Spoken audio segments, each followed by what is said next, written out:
Have you ever woken up to find someone stealing your electricity? Alan Reyes plugged in his car overnight.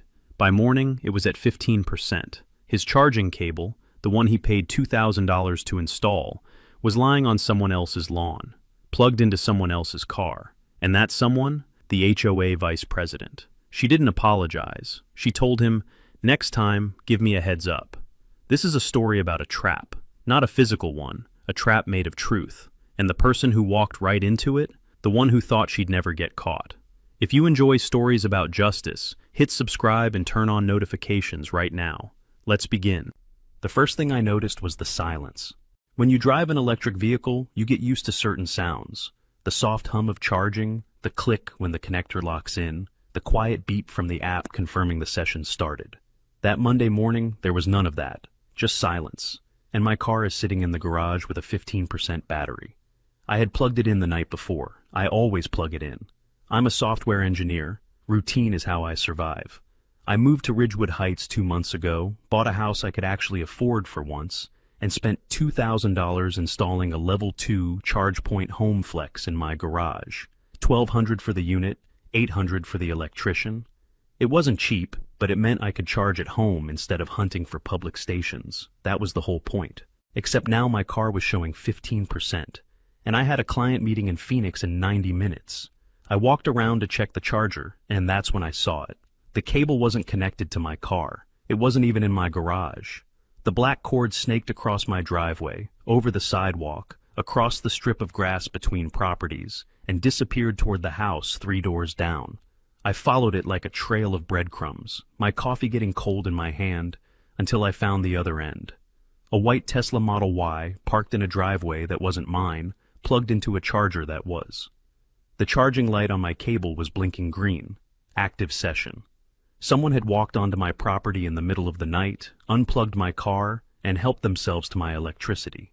I stood there for a moment, processing. Then I unplugged the cable, coiled it up, and walked back to my house. I didn't knock on their door. I didn't leave a note. I figured it was a mistake. Maybe a confused neighbor. Maybe someone who genuinely thought the charger was shared. I'd deal with it later. Later came at noon. I was on a video call when my doorbell camera sent an alert. A woman was standing on my porch, mid-40s, highlighted hair pulled back, sunglasses pushed up on her forehead like a headband. She was wearing tennis clothes and an expression that suggested I had inconvenienced her. I ended my call early and opened the door. "Are you the one who unplugged my car this morning?" she asked. No introduction, no apology, just an accusation wrapped in a question. I blinked. "That was my charging cable," I said. "From my house, connected to my charger." She tilted her head, the way people do when they're about to explain something obvious to someone slow. "Oh, I thought it was a community amenity. You know, something we all share. That's how it works in neighborhoods like this." I felt my jaw tighten, but kept my voice level. "I paid for the charger. I pay for the electricity. It's private property." She waved her hand dismissively, already turning to leave. "Fine, fine. Just give me a heads up next time, okay?" And then she was gone, walking back down my driveway as she'd just finished a pleasant chat about the weather. I would later learn her name was Evelyn Rogers, vice president of the Ridgewood Heights HOA, 8-year resident, the person in charge of community standards enforcement. The kind of title that means nothing legally, but everything socially. And the way she said, "Give me a heads up next time," told me everything I needed to know about how she saw the hierarchy between us. That evening, I opened the ChargePoint app on my phone. Session logs, start times, end times, energy consumed, cable temperature. I scrolled back 2 weeks. It didn't take long. 4 sessions I hadn't initiated, all between 11 p.m. and 6 a.m., all on nights when I'd plugged in my car and assumed it was charging. Total energy, 180 kilowatt hours, $25 to $30 at my rate. I took screenshots. Every session, every timestamp. Saved them to a new folder on my desktop. I didn't have a plan yet, but I had data. And in my line of work, data is where plans begin. The house was quiet. Outside, streetlights cast long shadows across the identical lawns of Ridgewood Heights. 4 times. Not once, not twice. 4 times someone had walked onto my property in the dark and taken what wasn't theirs. That's not confusion. That's not a mistake. That's a pattern. And patterns, once established, don't stop on their own. I spent the next morning thinking about what to do. The rational part of my brain kept running calculations. $30 of electricity, maybe less. A neighbor who happened to be the HOA vice president. I'd been here 2 months. I didn't know anyone, didn't have allies, didn't have any of the social capital that comes from years of block parties and borrowed lawnmowers. Starting a conflict seemed like a losing proposition. But then I'd remember her standing on my porch, asking if I was the one who unplugged her car. And the calculation would break. I chose the civilized path. That evening, after work, I sat at my kitchen table with a cup of coffee, going cold, and drafted an email. Polite, professional, the kind of message I'd send to a difficult client at work. I explained that the EV charger was privately owned, installed at my expense, and connected to my electrical meter. I noted the unauthorized charging sessions and requested that they stop immediately. I offered to help her find resources for her own charger or public stations nearby. I read it 3 times, editing out anything that could be interpreted as aggressive or accusatory, just facts, boundaries, and a reasonable request. I hit send at 7:43 p.m. and closed my laptop. The response never came. Not that night, not the next day, not the day after. I checked my inbox more times than I'd like to admit, refreshing the page like it might change something. By day 3, I'd stopped expecting a reply. What came instead was something I hadn't anticipated. A notification from the Ridgewood Heights community app. Someone had posted in the general discussion channel, a group with over 200 households. The message was from Evelyn Rogers. "Good morning, neighbors." Just a friendly reminder that community spirit is what makes Ridgewood Heights special. We've always been a neighborhood that shares, supports, and looks out for each other. Unfortunately, some newer residents may not yet understand our culture of generosity. Let's all do our part to educate them on what it means to be a good neighbor. She didn't mention my name. She didn't have to. I was the only person who had moved into the neighborhood in the past 6 months. Everyone reading that message knew exactly who she was talking about. 14 likes within an hour. 3 comments agreed with her, using words like entitled and selfish. One person wrote, "So true. We're a community, not a collection of islands." I put my phone down and stared out the window at the Arizona sun, baking the identical rooftops of Ridgewood Heights. My polite email had been weaponized into evidence of my selfishness. The social effects were immediate and unmistakable. A woman I'd waved to a few times, she lived 4 houses down, walked her golden retriever every morning, stopped making eye contact when I checked my mail. A man I'd seen washing his car on weekends crossed to the other side of the street as I approached on my evening walk. At the community mailbox, 2 neighbors stopped our conversation when I arrived, exchanged a look, and walked away. Small things, individually dismissible, but together they formed a clear picture. The pattern of someone being quietly excluded from a community he'd barely had time to join. I started taking different routes to avoid running into people. It was easier than enduring the awkward silences. That weekend, my neighbor Mark knocked on my door. He lived in the house directly next to mine, a guy in his 40s who worked in construction and seemed to keep to himself. We'd exchanged maybe 10 words since I moved in. A nod here, a wave there, nothing more. "Hey," he said, standing on my porch with his hands in his pockets. "I saw that post Evelyn made. Figured I should give you a heads up about what you're dealing with." I invited him in, offered him a beer, and listened. Evelyn had been vice president of the HOA for 6 years. In that time, people who crossed her found themselves receiving violation notices for infractions no one else got cited for. Trash cans are left out an hour too long. Grass measured at 3.5 inches instead of the regulation 3. Christmas lights that stayed up until January 2nd. "She made a family sell their house 2 years ago," Mark said, lowering his voice even though we were alone. "The Hendersons. Nice people, 2 kids. They fought back on some fence issue, and she just wore them down. Violation after violation, month after month. They couldn't take it anymore." He finished his beer, set the empty bottle on my counter, and stood to leave. "I'm not telling you what to do, Alan. Just telling you what I've seen. Be careful with her. She plays the long game." After Mark left, I sat in my living room as the sun went down, casting long orange shadows across the floor. I had a choice to make. I could escalate, post my own message in the community app, reply publicly to her passive-aggressive nonsense. lay out exactly what she had done with timestamps and kilowatt hours. It would feel satisfying for about 5 minutes, and then I'd be exactly what she was painting me as, the angry new guy picking fights with the beloved neighborhood leader. Or I could stay quiet, document everything, build a record in the background while she thought she had already won. I chose option 2. Monday morning, I drafted another email, this time copying the full HOA board, not just Evelyn. I restated my position calmly, attached a summary of the unauthorized charging sessions with dates and energy consumption, and formally requested confirmation that privately owned EV chargers were not considered community amenities under HOA rules. I didn't mention her group post. I didn't mention the social pressure, just facts and a request for clarification. The email went out at 8:15 a.m. By Friday, I still had no response from the board, but I had something else. A new notification from ChargePoint. 11:22 p.m. Thursday night. Someone had initiated a charging session on my equipment. 47 kilowatt hours consumed by 6 a.m. on Friday morning, despite my first email, despite my second email, despite knowing that I knew exactly what she was doing. She simply didn't believe there would be consequences. That night I lay awake, staring at the ceiling fan spinning slow circles in the dark. I kept thinking about her words in that group post. Educate them on what it means to be a good neighbor. As if I were a child who needed lessons. As if my property rights were merely suggestions she could override whenever it suited her. This wasn't about electricity anymore. It wasn't about $30 or $50 or whatever the number would climb to. It was about someone who had decided my boundaries didn't exist. And I was done letting her believe that. The envelope arrived on a Tuesday, tucked between a utility bill and a furniture catalog. White, official-looking, with Ridgewood Heights Homeowners Association printed in the upper left corner. I almost tossed it with the junk mail before I noticed the red stamp across the front. Official notice. Action required. I carried it inside, set down my coffee, and opened it carefully.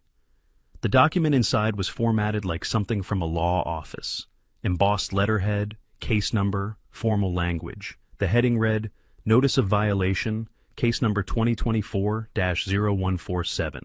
Below that, in bold type, Property at 1847 Copper Canyon Drive, Unauthorized Exterior Equipment Installation. I read the first paragraph twice to ensure I understood it correctly. According to the notice, I had violated Article 7, Section 4 of the Ridgewood Heights CC&Rs by installing exterior equipment visible from the street without prior architectural approval. The equipment in question was my EV charger. I had 30 days to remove it or face fines of $100 per day, plus administrative fees, plus the cost of any remediation the HOA chose to perform on my behalf. The notice was signed at the bottom by Evelyn Rogers, Vice President, Ridgewood Heights HOA. I read the notice 3 times, feeling something shift in my chest. Not anger, not yet, but a cold clarity. Article 7.4 was about exterior equipment. My charger was mounted on the wall inside my garage, behind a closed door. You would have to be standing inside my house to see it. This wasn't a mistake. This wasn't an overzealous interpretation of the rules. This was retaliation, dressed up in official letterhead. And if she thought a piece of paper would make me back down, she had miscalculated badly. I spent the next 2 hours doing research. First, I pulled up the Ridgewood Heights CC&Rs, the covenants, conditions, and restrictions that governed what homeowners could and couldn't do with their properties. Article 7.4 was exactly where Evelyn said it was. The language read, exterior equipment, including but not limited to satellite dishes, solar panels, and HVAC units, must not be visible from the street and requires prior approval from the Architectural Review Committee. The wording was clear. It applied to equipment that was visible from the street. My charger was not visible from the street. It was inside my garage. But I kept digging because something told me there was more to this story. And there was. Arizona Senate Bill 1174, passed in 2022, specifically addressed EV chargers and HOAs. The law prohibited homeowners associations from banning or unreasonably restricting the installation of electric vehicle charging equipment on a homeowner's property. An HOA could set reasonable aesthetic guidelines, things like requiring the charger to be a certain color or installed in a specific location, but they could not prohibit installation outright. And they certainly couldn't demand removal of a charger that was already inside a garage, invisible to anyone outside the property. Evelyn's violation notice wasn't just wrong. It was potentially illegal under state law. I called the HOA management company, a third-party firm called Desert Community Services that handled the administrative work for Ridgewood Heights. After navigating an automated phone tree for 10 minutes, I finally reached a human. Her name was Jennifer, and she sounded like someone who had answered too many angry homeowner calls that week. I explained my situation as calmly as I could. I'd received a violation notice for an EV charger installed inside my garage, citing Article 7.4 about exterior equipment visibility. Jennifer put me on hold for a few minutes, then came back on the line. "Mr. Reyes, I've pulled up your file and the notice in question. You're correct that Article 7.4 applies to equipment visible from the street. If your charger is installed inside your garage and not visible from outside, the citation appears to be misapplied." She paused, choosing her words carefully. Additionally, Arizona state law does supersede HOA regulations regarding EV charger installation. Even if your charger were visible, the HOA's ability to require removal would be limited. I asked her directly whether the violation notice was invalid. Another pause. "I can't make that determination officially, Mr. Reyes, but I would recommend you attend the next board meeting to appeal. You'll have an opportunity to present your case, and the board can vote to rescind the notice." I thanked her, hung up, and screenshot the call log with the timestamp. Then I added it to the folder on my desktop, the one that was getting thicker by the day. That evening, Mark stopped by again. He'd seen me checking my mail earlier and noticed the look on my face. I showed him the violation notice without comment, and he read it slowly, shaking his head before handing it back. Article 7.4. She used that one on the Hendersons too. Said their fence was visible from the common area, even though you had to stand on a ladder to see it over the hedge. He leaned against my kitchen counter, arms crossed. "This is what she does, Alan. She finds a rule, any rule, and twists it until it fits whatever she wants. Most people don't have the energy to fight back. They just pay the fine or do what she says." I asked him why no one had ever pushed back, really pushed back, with evidence and lawyers and formal complaints. He shrugged, a tired gesture that suggested he's asked himself the same question. "Some have tried. They either gave up eventually or moved away. The ones who stayed learned to keep their heads down and not make waves." "You know what the worst part is?" Mark said, his voice dropping even though we were alone in my kitchen. "She actually believes she's right. In her head, she's not bullying anyone. She's protecting the neighborhood, keeping standards high, maintaining property values. She doesn't see herself as the villain of anyone's story. She sees herself as the only person willing to do what needs to be done. That's what makes her dangerous. That's what makes her impossible to reason with." After Mark left, I sat at my desk and opened my laptop. The folder was filling up steadily now. Screenshots of the ChargePoint logs showing every unauthorized session, copies of both emails I had sent, the community app post where she had called me selfish without using my name, and now the violation notice with its official-looking letterhead and baseless accusations. I added one more item, a PDF of Arizona Senate Bill 1174, with the relevant sections highlighted in yellow. Then I opened a browser tab and searched for security cameras.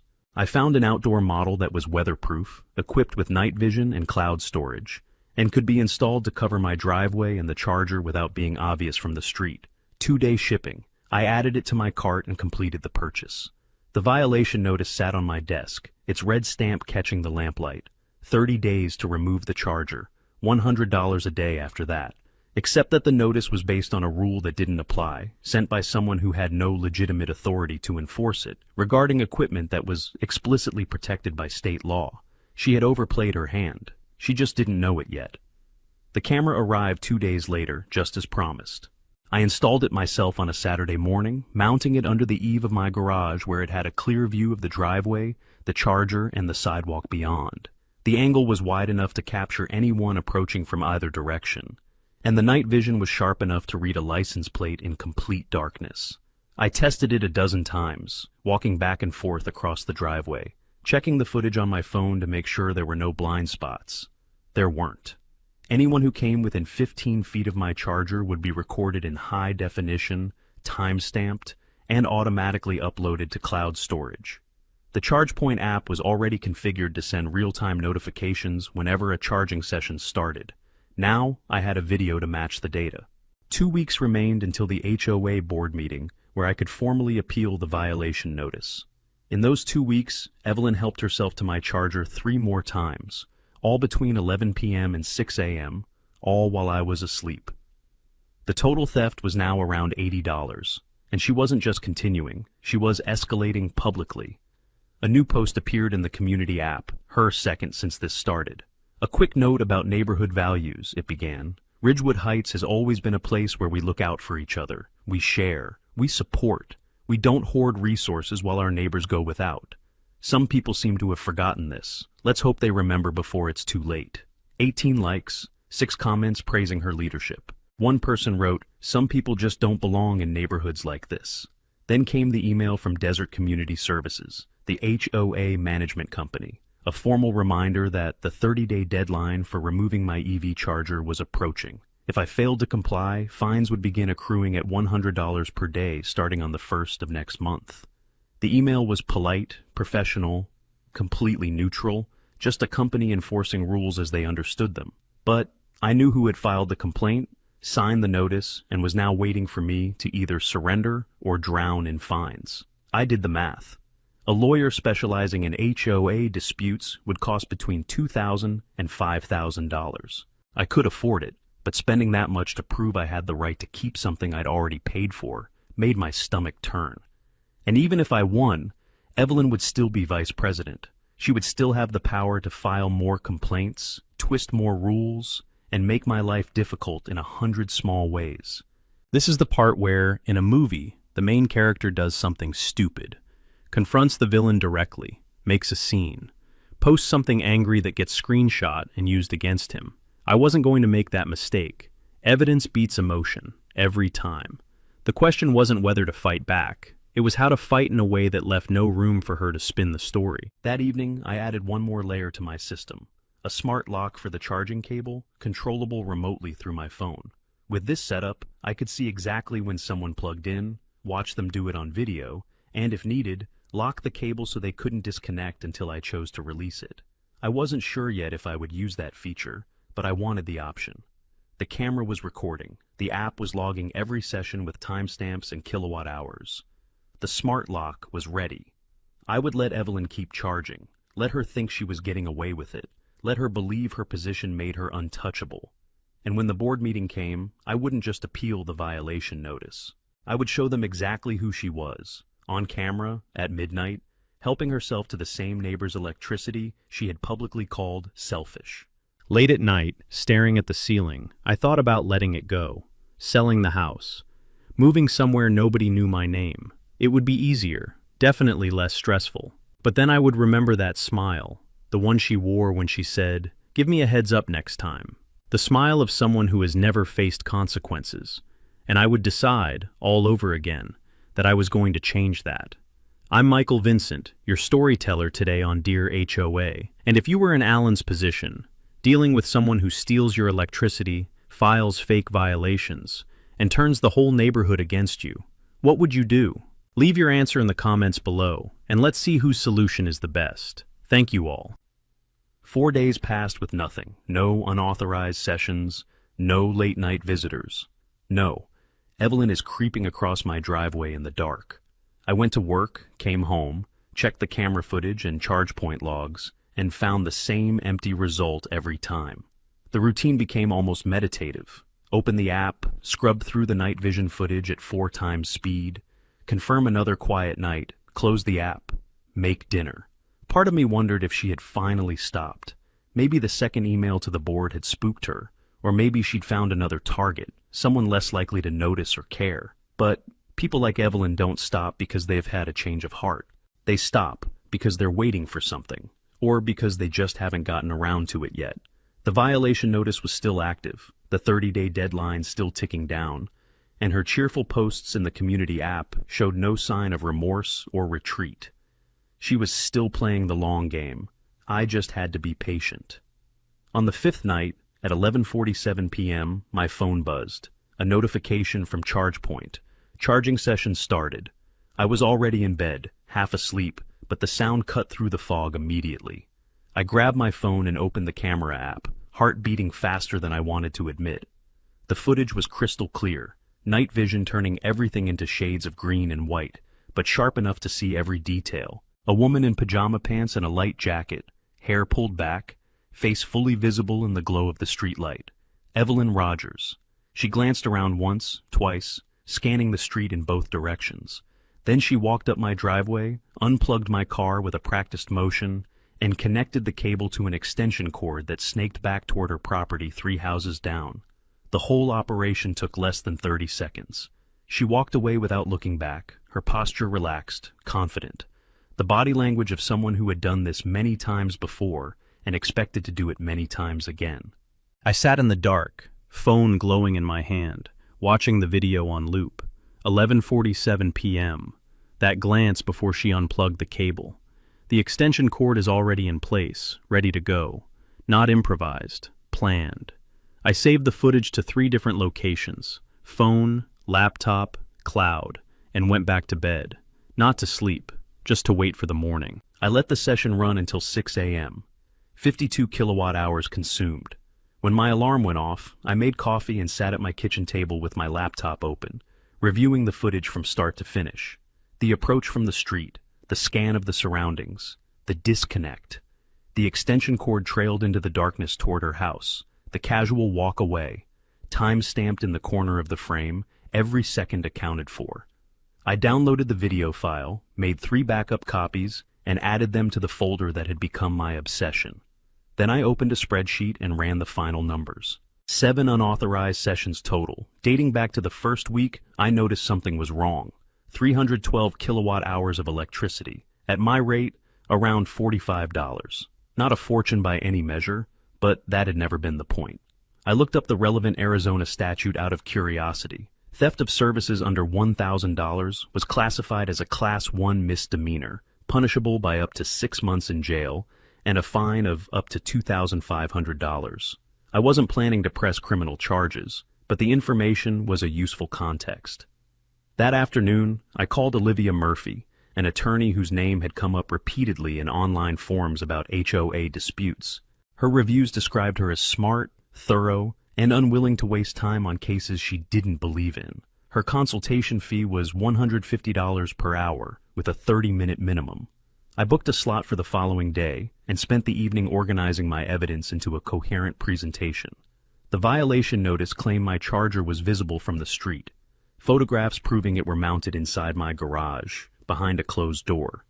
The full text of Arizona Senate Bill 1174. The charge point logs show every unauthorized session, with dates, times, and energy consumption. And the video, the centerpiece. The undeniable proof that turned this from a dispute about rules into a documented case of theft. Olivia reviewed everything during our video call, mostly in silence, scrolling through documents and watching the footage with an unreadable expression. When she finished, she leaned back in her chair. "Alan, you have a solid case. The violation notice is invalid under state law. Article 7.4 doesn't apply to equipment inside a garage. And Senate Bill 1174 would supersede it anyway. And Mrs. Rogers," she paused, shaking her head slightly, "is on video stealing your electricity. Multiple times. After you sent her a written notice to stop. What do you want to do with this?" I had thought about that question for weeks.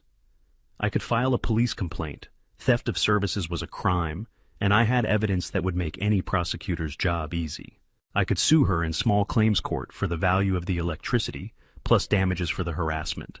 I could report her to the HOA management company and demand her removal from the board. All of those options were available to me, and all of them had merit, but none of them would give me what I actually wanted.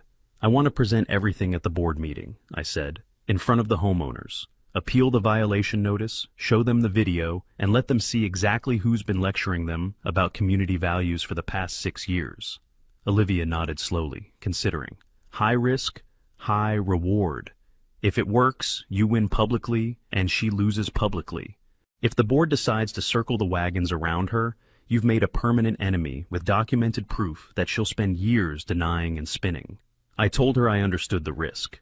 She agreed to help me structure the presentation for maximum impact and to be available by phone during the meeting in case I needed legal guidance in real time. We scheduled a follow-up call for the night before, 3 days until the board meeting. That evening, in the community app, Evelyn posted a cheerful reminder. Looking forward to seeing everyone Thursday night. We have some important community business to discuss. Strange, the calm that settles over you when you know exactly what's coming. No more uncertainty. No more lying awake wondering if I was overreacting. I had the evidence. I had the law. I had a plan. And in 3 days, Evelyn Rogers was going to stand in front of her neighbors and explain why she was on camera at midnight, stealing electricity from the man she had publicly called selfish. The Ridgewood Heights Community Center was a low-slung building at the entrance of the subdivision. Beige stucco walls, a flagpole out front, and a parking lot that was already half full when I arrived at 6:45 p.m. The meeting was scheduled for 7. I wanted to be early, wanted to find a seat where I could see everyone and set up my laptop without drawing attention. Inside, rows of folding chairs faced a long table at the front of the room where the board members would sit. A projector screen hung on the wall behind them, and a podium with a microphone stood to one side. About 40 people had already gathered, filling the chairs in clusters, couples sitting together, neighbors who recognized each other exchanging small talk. I found a seat in the middle of the room, close enough to the front to be heard, but not so close that I'd seem aggressive. I set my laptop bag on the floor beside me and waited. At 6:55, the board members filed in and took their places at the front table. Robert Hendricks, the president, sat in the center. A man in his early 60s with gray hair and the tired demeanor of someone who had moderated too many petty disputes. Linda sat to his left, a woman I recognized from the community app posts. And to Robert's right, wearing a cream-colored blouse and a confident smile, sat Evelyn Rogers. The meeting began with the usual business. Budget updates, a proposal to resurface the community pool, a reminder about the upcoming garage sale weekend. I listened without really hearing, my attention fixed on the agenda printout someone had handed me at the door. Item 7, Violations and Appeals. My case. When Robert finally reached that section, nearly 45 minutes into the meeting, he glanced down at his notes and cleared his throat. We have one appeal on tonight's agenda, he said. Mr. Alan Reyes, regarding violation notice 2024-0147. Mr. Reyes, would you like to present your case? I stood up, grabbed my laptop, and walked to the front of the room. A few people shifted in their seats. Evelyn's smile tightened almost imperceptibly, but she didn't say anything. I connected my laptop to the projector, and the screen lit up with my first slide. Thank you, I said, keeping my voice calm and even. I'll keep this brief. I received a violation notice last month, claiming that my EV charger was installed in violation of Article 7.4, exterior equipment visible from the street. I'm here to show you why that notice is invalid, and to bring another matter to the board's attention. The first slide displayed the violation notice itself, with the relevant section highlighted. Article 7.4, I said, applies to exterior equipment that is visible from the street. My charger is not exterior equipment, it's mounted on the wall inside my garage. I clicked to the next slide. Photographs I had taken from multiple angles, showing the charger clearly positioned inside the garage, behind the door, invisible from any public vantage point. You would have to be standing inside my home to see this charger. It does not meet the criteria specified in Article 7.4. A murmur rippled through the room. Linda leaned forward, studying the photos. Robert made a note on his pad. Evelyn sat perfectly still, her expression frozen. I clicked again. Additionally, Arizona Senate Bill 1174, passed in 2022, prohibits HOAs from banning or unreasonably restricting the installation of EV charging equipment. Even if my charger were visible, which it is not, the HOA would have limited authority to require its removal under state law. I paused, letting that sink in. Based on these facts, I respectfully request that the board rescind violation notice 2024-0147. Robert nodded slowly. Thank you, Mr. Reyes. That seems fairly straightforward. Does the board have any... If I may, Evelyn interrupted, her voice cutting through the room. This is exactly the kind of rules lawyering that undermines community standards. Mr. Reyes moved here 2 months ago and has been resistant to neighborhood norms since day one. The spirit of Article 7.4 is... Mrs. Rogers, I said, not raising my voice but not yielding either, I appreciate your perspective. But before we discuss the spirit of the rules, I'd like to address the other matter I mentioned. I clicked to the next slide. A spreadsheet filled the screen. Dates, times, kilowatt hours consumed. This is a log from my ChargePoint app, which tracks every charging session on my equipment. Over the past 6 weeks, there have been 7 sessions that I did not initiate. All of them occurred between 11 p.m. and 6 a.m. All of them consumed electricity that I paid for. Total, 312 kilowatt hours. Approximately $45.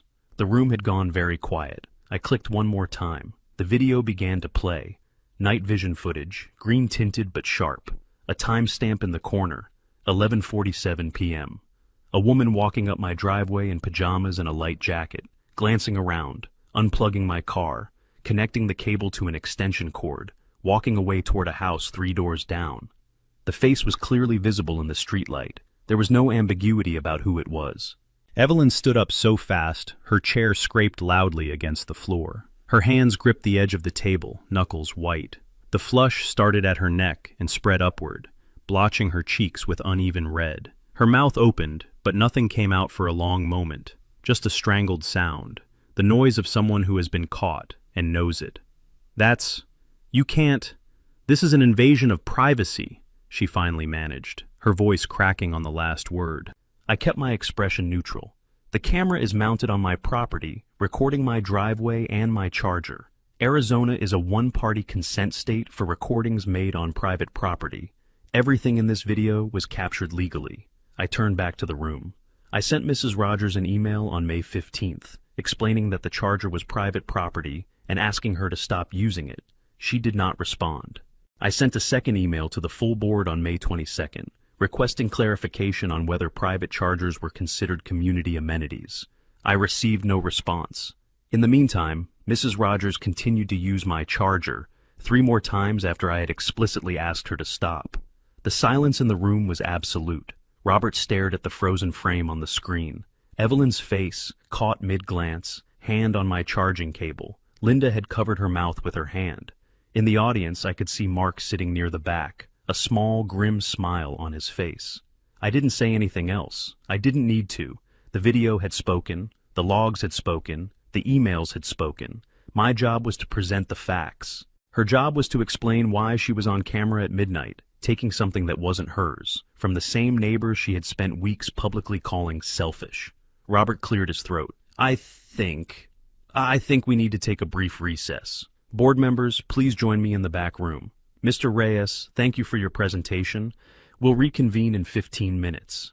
He stood, avoiding eye contact with Evelyn, and walked toward the side door. Linda followed. Evelyn remained frozen at the table for a long moment, then rose stiffly and walked after them without looking at anyone. The door closed behind her. The room erupted in whispers. He paused, and for a moment the only sound in the room was the hum of the air conditioning. The board finds this behavior inconsistent with the standards expected of HOA leadership. After discussion, Mrs. Rogers has agreed to resign from her position as vice president, effective immediately. The murmurs became louder. Someone in the back let out a low whistle. Evelyn's jaw tightened, but she didn't move, didn't speak. Robert held up a hand for quiet.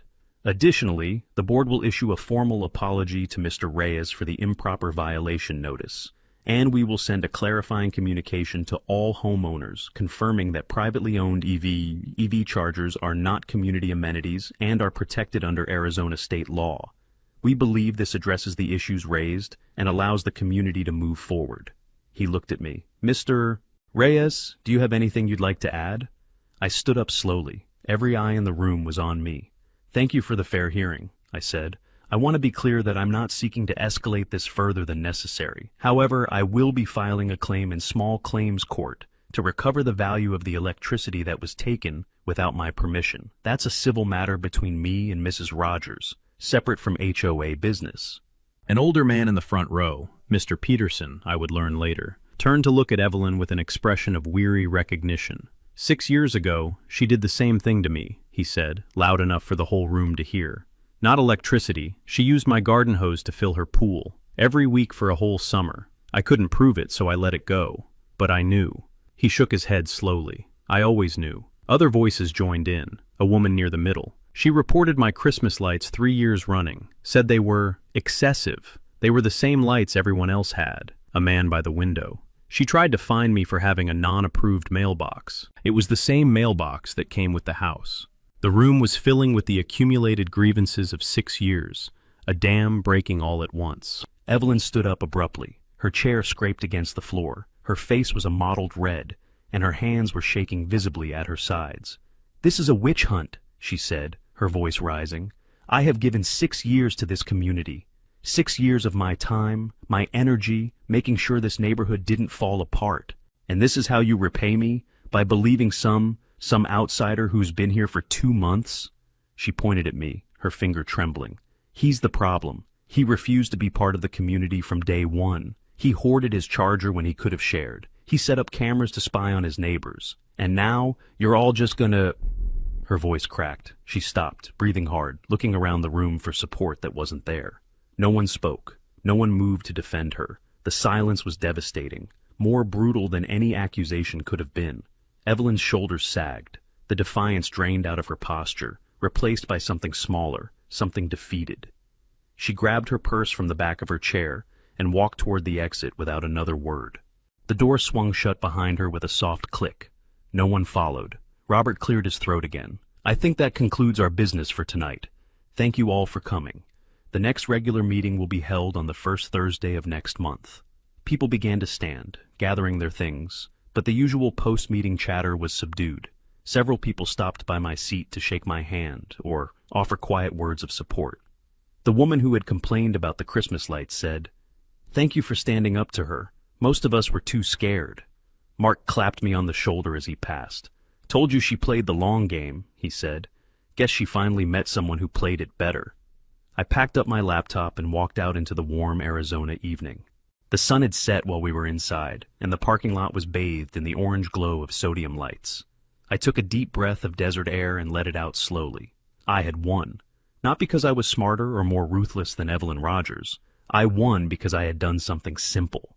I had documented the truth and presented it to people who were ready to hear it. The trap wasn't the camera or the app or the smart lock. The trap was the truth. And she had walked right into it over and over again because she never believed anyone would bother to catch her. 2 months later, autumn had settled over Arizona. Not the dramatic transformation you see in New England, but a softening of the brutal summer heat, a shift in the quality of light that made everything feel a little more bearable. The mornings were cool enough for coffee on the patio, the evenings pleasant enough to sit outside and watch the stars emerge over the desert. I had fallen into a routine that felt, for the first time since moving to Ridgewood Heights, genuinely peaceful. Wake up, work, take a walk around the neighborhood in the evening, come home, plug in my car, and watch the ChargePoint app confirm what I already knew. The session was mine and mine alone. No unauthorized access, no midnight visitors, no cables mysteriously stretched across lawns to other people's driveways. Just the quiet hum of electrons flowing into my battery, exactly as it should have been from the beginning. The violation notice was a distant memory, officially rescinded and removed from my file. The small claims court case had been resolved 3 weeks after the board meeting. Evelyn didn't contest it, and the judge awarded me $387, the value of the stolen electricity plus court fees. The check arrived in the mail without a note or any acknowledgement. I deposited it and didn't think about it again. Evelyn and David Rogers put their house on the market 6 weeks after the board meeting. I heard about it from Mark, who heard about it from the real estate agent who listed it. They priced it below market value for a quick sale and accepted an offer within 10 days. No one knew where they went. Arizona has a lot of cities, and the country has a lot of states, and some people just want to disappear when their reputation collapses. The house sat empty for a few weeks. Then a moving truck appeared, and a young couple with a toddler began carrying boxes inside. I introduced myself a few days later, brought over a bottle of wine as a housewarming gift. Their names were Jason and Maria, and they drove a Toyota Hybrid. "We're thinking about getting an EV next year," Jason mentioned casually. "Is it easy to install a charger here? Any HOA issues?" I told him it was very easy, and no, there wouldn't be any issues. Not anymore. A few weeks after Evelyn left, someone posted in the community app, "Welcome to Jason and Maria at 2319. They have a little one named Sophia and a very friendly golden retriever. Let's make them feel at home. But remember, don't borrow their garden hose without asking. 12 people reacted with laughing emojis. 3 people tagged me. It was the first time I genuinely felt like I belonged here. The HOA had changed, in small but meaningful ways. Robert Hendricks sent out a formal communication, clarifying that privately owned equipment, including EV chargers, solar panels, and battery storage systems, was protected under Arizona state law and could not be restricted by the association without an explicit legal basis. The bylaws were updated to reflect this, with language reviewed by an actual attorney this time. Linda, who had been elevated to vice president after Evelyn's resignation, personally apologized to me at the next board meeting. "We should have looked into this more carefully from the start," she said. "The violation notice should never have been issued," I told her. I appreciated that, and I meant it. Not everyone would have admitted the mistake. 3 other households installed EV chargers in the months that followed. None of them received violation notices. None of them were accused of hoarding resources or failing to understand community values. The neighborhood had learned something, and the lesson seemed to be sticking. Mark stopped by one Saturday afternoon with a 6-pack of local craft beer. We sat on my patio and watched the sun sink toward the horizon, painting the sky in shades of orange and pink that you only get in the desert. "You know what's funny?" he said, cracking open a bottle. "I've lived here 7 years. And this is the first time I've actually felt like things might get better. Like maybe the people in charge aren't all just mini tyrants waiting for their chance to make everyone miserable." I laughed. "I'm not sure I solved any systemic problems. I just caught one person doing one thing and made her face consequences." He shrugged. "Sometimes that's enough. Sometimes all it takes is one person saying no, loud enough for everyone else to remember they can say it too." A few days later, I found a small package on my doorstep. A bottle of wine with a handwritten note tucked under the ribbon. "Thank you for doing what the rest of us were too afraid to do. From everyone who ever received one of her ridiculous violation notices. Your neighbors." It wasn't signed with individual names, but I recognized Mr. Peterson's handwriting from a community event sign-up sheet I'd seen months before. That evening, I sat on my patio with a glass of wine, watching the stars appear one by one over the rooftops of Ridgewood Heights. My phone buzzed. A notification from the ChargePoint app. "Charging complete, 100%. I looked at the words for a long moment, remembering that first morning, the silence where there should have been a hum, the 15% that had started everything. It felt like a different lifetime. I don't think of myself as someone who won a battle. I'm just someone who refused to accept being treated unfairly and had enough patience to document it. The trap I set wasn't the camera or the app or the smart lock. It was simply the truth, recorded and preserved, waiting for the right moment to be revealed. Evelyn walked into it over and over because she never believed anyone would bother to hold her accountable. In the end, I didn't defeat her. She defeated herself. I just made sure there was a record when it happened. And sometimes, that's all justice really is, making sure the truth has a witness.